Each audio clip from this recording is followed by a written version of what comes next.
If you use Venmo or Zelle or PayPal or something like it for business transactions, you might want to owe Uncle Sam a bigger chunk of change.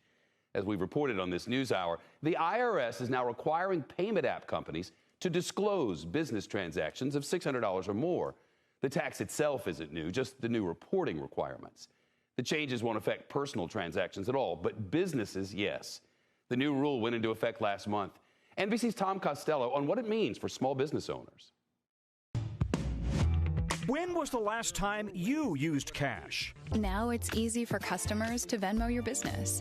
Millions of Americans use payment apps every day, transferring money to friends and family at garage sales, Airbnbs, Etsy, eBay, and small businesses.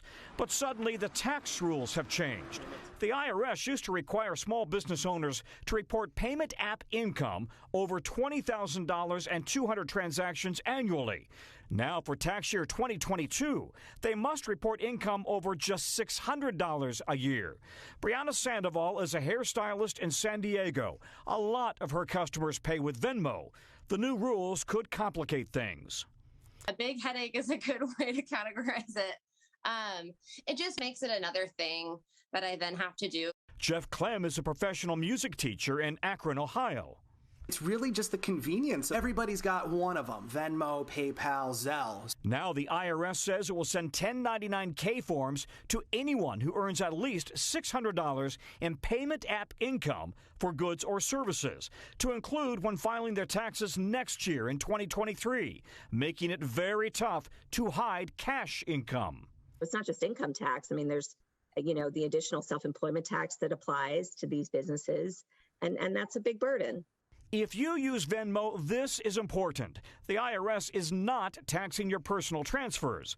PayPal and Venmo say users can separate business from personal transactions with a simple button.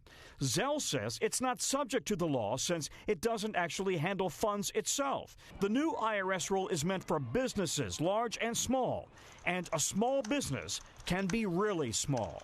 Where do we draw the line? If you are a kid out of high school and you're mowing lawns over the summer and you make more than $600, would you have to have one of these forms? Potentially, yeah. So keep good records. In that instance, there's a good chance you may get a form, especially if you're using PayPal or Venmo. For the news, I'm Tom Costello.